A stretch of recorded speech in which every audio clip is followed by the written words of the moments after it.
Parlons santé. Maud de Bourquenay, Dialogue RCF. Parlons santé, c'est le nom de notre nouvelle émission sur Dialogue RCF en partenariat avec l'Hôpital Européen à Marseille et la Fondation Ambroise Paré. Et pour commencer, je vous propose de découvrir une belle initiative, le dispositif Coresan, une équipe de médiateurs en santé de l'Hôpital Européen. Ils se rendent auprès des habitants dans les quartiers défavorisés du centre-ville de Marseille pour les encourager à se faire dépister par exemple. On en parle tout de suite avec notre invité. Parlons santé. Maud de Bourquenay, Dialogue RCF. Et je reçois donc la coordinatrice du projet, Anne Dutré-Kaiser. Bonjour. Bonjour. Alors commençons par le nom de ce dispositif, Coresan. Qu'est-ce que ça veut dire ?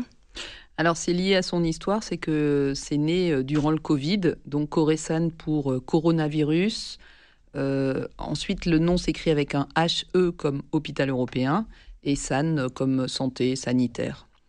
Et justement, donc vous l'avez dit, ça a commencé pendant la période Covid, si on peut l'appeler comme ça. À quoi ça servait à l'époque ? À l'époque, l'idée était vraiment que l'hôpital sorte de ses murs pour essayer de proposer de l'information, de l'orientation aux personnes. L'hôpital européen est situé dans un quartier assez pauvre de Marseille et on a vraiment vu la nécessité de sortir des murs et d'aller vers la population pour essayer de leur donner plus d'informations. Assez rapidement, on est allé aussi sur de l'offre de services avec du dépistage à domicile, dans la rue, en pied d'immeuble, ainsi que de la vaccination. Donc pareil, information, orientation, mais aussi réalisation directe à domicile, en pied d'immeuble de vaccination. Et donc ce dispositif a été prolongé après cette période Covid. Quelles sont du coup ses missions aujourd'hui ? Donc c'est un dispositif qui est financé par l'Agence régionale de santé principalement. Et quand c'est terminé, on va dire, la partie principale du Covid, on a réfléchi ensemble avec l'ARS et on s'est dit que c'était dommage de ne pas poursuivre ce dispositif de médiation en santé, qu'il y avait d'autres sujets de santé publique qui nécessitaient d'être adressés. Et notamment, il y a vraiment un déficit de dépistage préventif du cancer du sein, du col de l'utérus, du côlon, ainsi que le suivi vaccinal d'une façon assez générale. Donc c'est ça nos objectifs, c'est vraiment faire augmenter les taux de dépistage de ces cancers. Cette prolongation de Coresan, ça a été un souhait de l'hôpital ou de l'Agence régionale de santé ? De part et d'autre. Il y avait vraiment le souhait de l'hôpital de se dire que ça répondait vraiment à un besoin de la population, d'avoir un accès plus simple, plus direct, plus de proximité avec pas seulement l'hôpital en fait, avec le système de santé d'une façon générale, car il y a beaucoup de renoncements aux soins pour tout un tas de raisons, et que plutôt que de voir arriver éternellement les gens aux urgences, développer la partie prévention était quelque chose d'important. Du coup, un peu, on a cherché des thématiques de santé publique, mais c'est un peu un prétexte, c'est vraiment l'axe sur lequel on travaille. Mais nous, ce que l'on va faire, c'est un peu comme le titre de votre émission, c'est qu'on va parler santé aux personnes. Donc on va vraiment au plus proche, à domicile, les voir et discuter santé. Comment ça se passe justement ? Parce qu'à domicile, vous n'allez pas débarquer comme ça. Comment vous pratiquez cette approche ? Comment est-ce que vous vous rapprochez de la population pour que ça se passe bien ? On débarque vraiment à domicile. On fait du porte-à-porte. En fait, ça marche. Ça se fait plus beaucoup, mais nous, on le fait. Donc préalablement, on va simplement poser des affichettes dans les halls d'immeubles. Mais ensuite, on est très systématique. On va immeuble par immeuble, porte après porte, étage après étage, et on va toquer chez les gens pour parler santé. Et on va, au début, en gros, commencer. On va pas tout de suite parler du dépistage des cancers. On va plutôt voir est-ce qu'ils ont leurs droits en santé ouverts ? Est-ce qu'ils ont leur carte vitale ? Est-ce qu'ils ont éventuellement une complémentaire santé privés ou solidaires. S'ils n'en ont pas, on va déjà essayer de les aider à ouvrir leurs droits en santé parce que 95% des gens ont la possibilité d'en avoir. Ensuite, on va regarder s'ils ont un médecin traitant. S'ils n'en ont pas, c'est pareil, on va essayer de les orienter.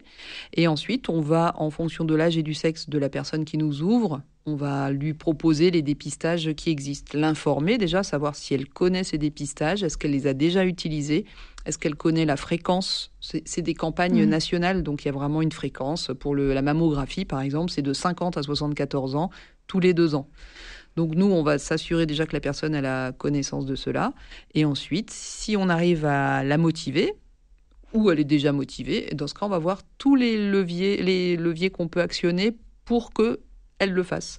Donc, est-ce que c'est l'aider à prendre rendez-vous? Est-ce que c'est lui proposer de l'accompagner physiquement au rendez-vous?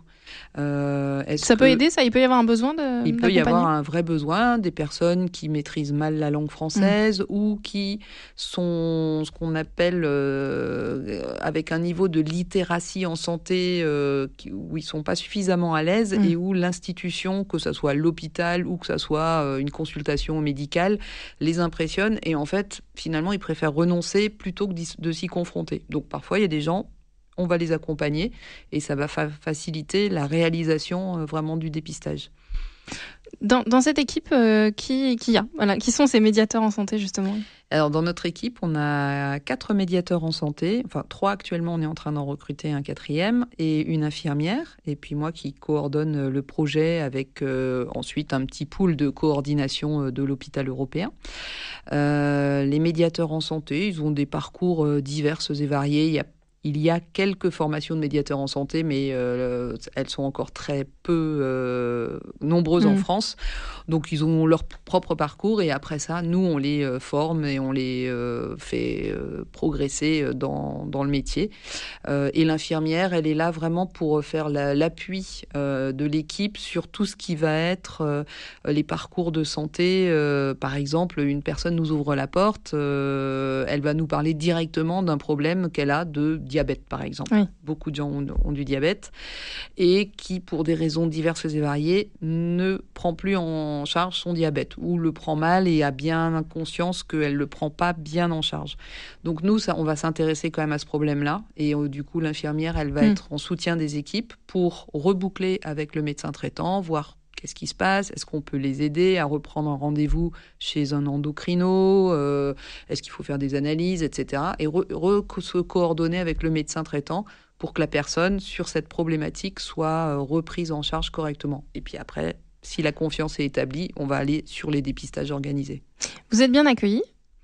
On est très bien accueillis. Oui. On mesure en fait un peu toute notre activité parce que est adossé à notre projet un gros volet évaluation. Donc, on mesure vraiment combien de portes on ouvre, combien s'ouvrent pas et le taux de refus. Et le taux de refus, il est autour de entre 7 et 8%. Oui, c'est très peu. Donc, c'est très peu. Justement, quels sont les résultats déjà que vous avez pu avoir depuis 2 ans, parce que ça fait 2 ans que vous avez commencé. En 2 ans, on a rencontré à peu près 12 000 personnes. Ce qui représente dans les quartiers que l'on cible 65% des adultes. On a pu sensibiliser particulièrement 4500 personnes sur le dépistage organisé du cancer colorectal, qui concerne les hommes et les femmes de 50 à 74 ans tous les 2 ans. On a pu d'ailleurs distribuer environ 700 kits de dépistage que l'on fait à la maison. C'est très simple à faire. On fait des explications autour de ce kit. Il y a 4200 femmes environ que l'on a sensibilisées à l'importance du dépistage du cancer du sein. Avec un peu plus de 175 rendez-vous de mammographie qui ont été pris et 4900 femmes ont été sensibilisées à l'importance de faire un frottis tous les 5 ans, en gros, avec une prise de rendez-vous pour 350 d'entre elles. Voilà, en gros. Après, on est aussi sur la vaccination. Ouais.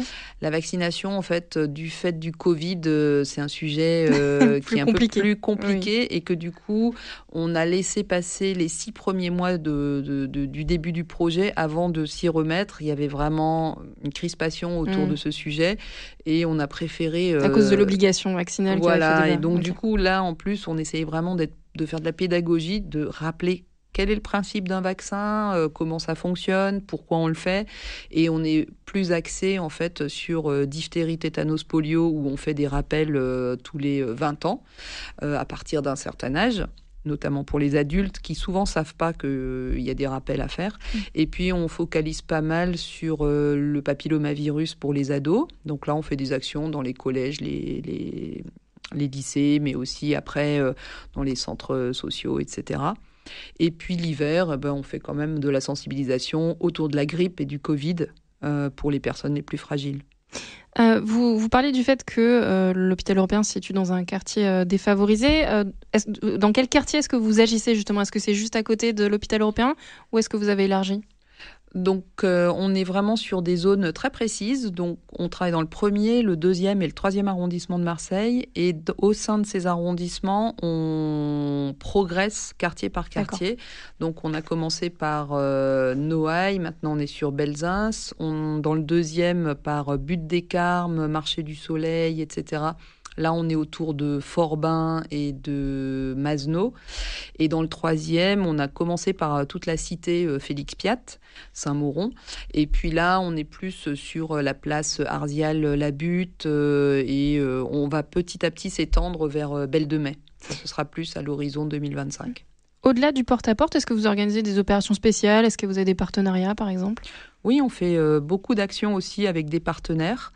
Le porte-à-porte représente à peu près 70% de nos actions, mais on fait aussi des actions du coup avec des structures type centres sociaux, espaces d'accueil de la sécurité sociale, après tout ce qui est ce qu'on appelle la précarité, donc tout ce qui est les accueils de jour pour les personnes vivant à la rue ou en squat.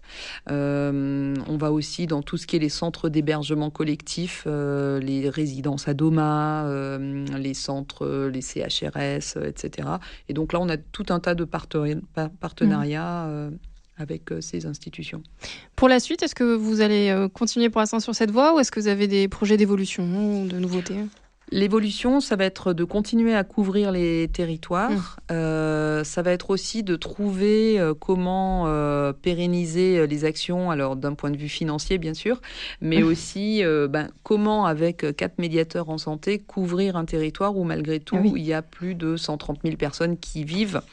Donc, du coup, on travaille depuis le début avec des ambassadeurs de santé qui sont des habitants bénévoles formés aux sujets qui sont les nôtres et qui composent les binômes d'action, les bénévoles donnant une demi-journée par semaine de leur temps pour venir accompagner nos médiateurs en santé.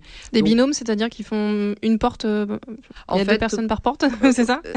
C'est-à-dire que j'ai un médiateur en gros par territoire. Oui, d'accord. Et par exemple, sur le 3e arrondissement, il va aller faire son porte-à-porte avec quelqu'un. Donc soit il le fait avec un autre médiateur ou avec l'infirmière ou avec moi, quand je fais un peu de terrain.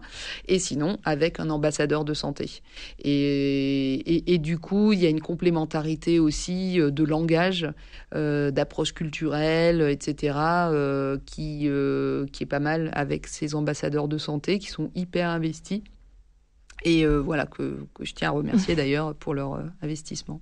Donc vous êtes bien intégrés finalement dans le paysage, si on peut dire ça comme ça. On est très bien intégrés dans le paysage et effectivement, c'est pour ça qu'on a fait aussi ce choix d'avoir des ambassadeurs de santé. Les médiateurs en santé, on aurait pu faire le choix qu'ils soient tous issus des quartiers où on travaille. Mais de fait, c'est pas forcément le cas. Et du coup, en tout cas, on a trouvé notre équilibre pour à la fois pouvoir faire notre travail de façon très professionnelle et à la fois pouvoir être effectivement très intégré dans le paysage. Merci beaucoup. Anne Dutré-Kaiser, donc je rappelle que vous êtes la coordinatrice du projet Corésan qui a été mis en place par l'hôpital européen. Merci à vous. Merci à vous.